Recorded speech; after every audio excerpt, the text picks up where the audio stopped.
এটা সজনে শাক সুপার ফুড, এটাকেই আজ রান্না করব। নমস্কার বন্ধুরা, আমার চ্যানেলে আপনাদের সবাইকে স্বাগত জানাই। এখান থেকে শুধুমাত্র পাতাগুলোকে নিয়ে নেব। পাতাগুলোকে ছাড়াতে সময় লাগবে, সেই জন্য তার আগে 1 কাপ অড়হর ডাল নিয়ে নিয়েছি, এটাকে ভিজিয়ে দিলাম। ডালগুলো ভালো করে ভিজে গেলে সেদ্ধ করতে সুবিধা হবে, ততক্ষণে আমার শাকগুলো ছাড়ানো হয়ে যাবে।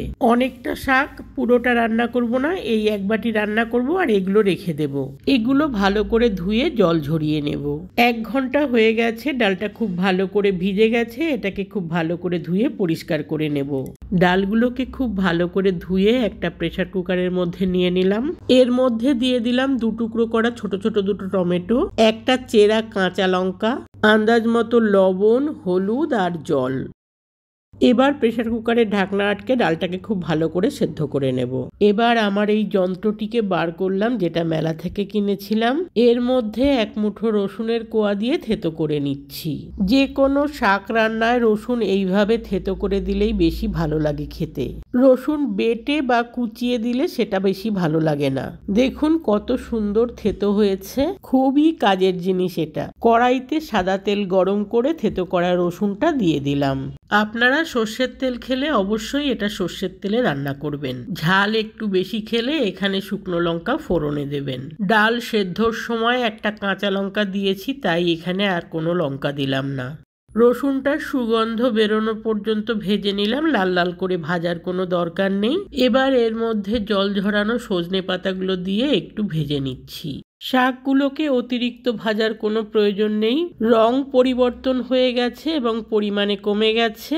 এই সময় সেদ্ধ করে রাখা অড়হর ডালটা দিয়ে দিলাম। প্রেসার কুকারটা ধুয়ে একটু জল দিয়ে নেড়েচেড়ে মিশিয়ে দিচ্ছি, সাথে টমেটোগুলোকে গলিয়ে দিচ্ছি।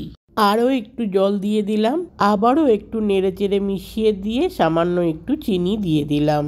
চিনিটা একটু ডালের সাথে মিশিয়ে দিয়ে একটা ঢাকা দিয়ে দিলাম। 5 মিনিট পর ঢাকাটা খুলে একটু নেড়েচেড়ে দিচ্ছি।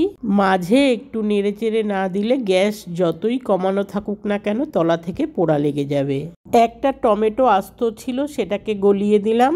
এই পর্যায়ে লবণটা একটু চেক করে দেখলাম, লবণ একটু কম ছিল, আন্দাজ মতো লবণ দিয়ে নেড়েচেড়ে মিশিয়ে দিচ্ছি। আবার ঢাকা দিয়ে দিলাম। আরও 5 মিনিট পর ঢাকাটা খুলে নেড়েচেড়ে দিচ্ছি। ডালটা তৈরি হয়ে গেছে, শাকটা খুব ভালোভাবে সেদ্ধ হয়ে গেছে। এইভাবে সজনে শাক রান্না করলে খুবই ভালো লাগে খেতে। যারা হাই ব্লাড প্রেশার বা হাই ব্লাড সুগারে ভুগছেন তাদের সজনে পাতা খাওয়া উচিত। গ্যাস অফ করে দিলাম। তৈরি আমাদের সজনে শাক দিয়ে অড়হর ডাল। অসংখ্য ধন্যবাদ আমার পুরো ভিডিওটা দেখার জন্য এবং আমার সাথে থাকার জন্য। আমার ভিডিও ভালো লাগলে কমেন্ট করে জানাবেন, আর যদি কোনো ত্রুটি থাকে সেটাও জানাবেন।